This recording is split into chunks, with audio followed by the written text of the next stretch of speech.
नमस्कार। आज हम मुंशी प्रेमचंद की बहुत मशहूर कहानी दो बैलों की कथा पर बात करेंगे। हाँ, वही हीरा मोती वाली कहानी। बिल्कुल, लेकिन हम सिर्फ कहानी नहीं दोहराएंगे।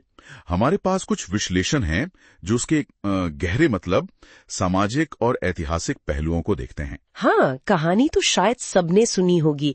दो बैल हैं, हीरा और मोती। अपने मालिक झूरी काची से बहुत प्यार करते हैं जी। पर फिर उन्हें झूरी के साले गया के यहाँ भेज दिया जाता है। और वहाँ तो बस अत्याचार है, क्रूरता है। पर वो बैल मतलब अपना स्वाभिमान नहीं खोते और आखिर में भाग निकलते हैं अपने पुराने गांव। हाँ, लेकिन ये स्रोत बताते हैं कि ये सिर्फ जानवरों की घर वापसी नहीं है। इसमें और भी कुछ है। बहुत कुछ, कई परतें हैं। तो चलिए आज इन्हीं परतों को समझने की कोशिश करते हैं। बिल्कुल। पहली बात तो प्रेमचंद जी का लेखन ही है, कमाल का। उन्होंने उस समय के किसान जीवन को, गांव के माहौल को बहुत ही असली ढंग से दिखाया है। और ये बैल एक तरह से प्रतीक है उन किसानों के जो मेहनत करते हैं। हाँ, और जुल्म भी सहते हैं, पर चुपचाप नहीं, मतलब एक सीमा तक ही। ये बात सही है। कहानी में ये दिखता है, एक तरफ झूरी का प्यार और दूसरी तरफ गया का वो कठोर व्यवहार। हाँ, तो ये गांव के जीवन के दो अलग अलग रूप दिखाता है, स्नेह भी, शोषण भी। और शायद यहीं से वो स्वाभिमान वाली बात आती है जो स्रोतों में खास बताई गई है। स्वाभिमान बैलों का। हाँ, हीरा और मोती मार खाते हैं, भूखे रहते हैं, सब सहते हैं, पर जब हद हो जाती है तो वो विरोध करते हैं, भाग जाते हैं।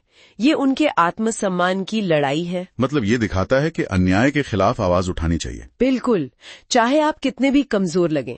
और प्रेमचंद ने कितने अच्छे से वफादारी, दोस्ती, हिम्मत जैसे गुण, इंसानी गुण, हाँ, वो इन बैलों में दिखाए हैं।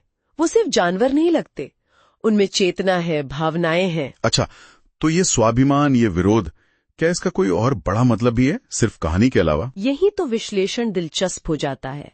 स्रोत कहते हैं कि इसका सीधा कनेक्शन है। किससे? गांधी जी के असहयोग आंदोलन से, 1920-22 वाला। अरे, असहयोग आंदोलन मतलब अंग्रेजी हुकूमत का सहयोग ना करना। हाँ बिल्कुल, सत्याग्रह, स्वराज, अन्याय का साथ न देना। ये तो मैंने कभी ऐसे सोचा नहीं था। कहानी में कैसे दिखता है ये? कई तरीकों से। पहला तो उनका विद्रोही है, हीरा मोती का। हाँ, जब गया उनसे जबरदस्ती काम लेना चाहता है तो वो क्या करते हैं? वो मना कर देते हैं, हल में नहीं जुटते। सही, वो सहयोग करने से इनकार कर देते हैं। ये गांधी जी के सिद्धांत जैसा है, अन्यायपूर्ण व्यवस्था का हिस्सा मत बनो। हाँ, वो सीन याद है जब वो अड़ जाते हैं, कदम ही नहीं बढ़ाते। और दूसरा पहलू है उनके विरोध का तरीका। वो हिंसक नहीं है। बिल्कुल, वो गया को मारते नहीं है, वो शांति से असहयोग करते हैं या फिर भाग जाते हैं। अहिंसात्मक सत्याग्रह जैसा। हाँ, काफी मिलता जुलता है।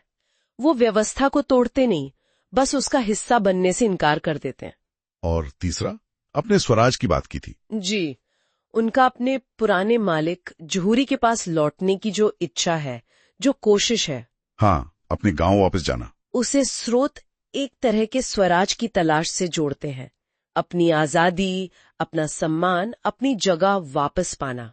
अच्छा, मतलब ये सिर्फ घर लौटना नहीं है। नहीं, ये अपनी पहचान, अपने आत्मसम्मान को फिर से पाने की लड़ाई है। एक व्यक्तिगत स्वराज। कमाल है। तो दो बैलों की कथा सिर्फ एक कहानी नहीं, ये अपने समय के राजनीतिक और सामाजिक माहौल का भी आईना है। प्रेमचंद ने वाकई बहुत गहराई से इसे लिखा है। निश्चित रूप से। कहानी दिखाती है कि हिम्मत और आत्मसम्मान कितने जरूरी है अन्याय के सामने खड़े होने के लिए, और वो भी बिना हिंसा के। गांधीवादी विचारधारा का एक साहित्यिक रूप कह सकते हैं। तो कुल मिलाकर ये कहानी हमें गांव की जिंदगी, जानवरों के जज्बात और साथ ही अन्याय के खिलाफ खड़े होने का तरीका भी सिखाती है।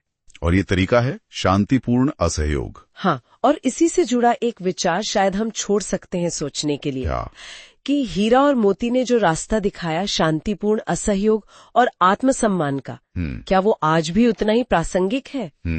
आज के इस दौर में जहाँ विरोध के इतने तरीके हैं, क्या उस पुरानी रणनीति में अब भी कोई सीख है हमारे लिए? सोचने वाली यही बात है।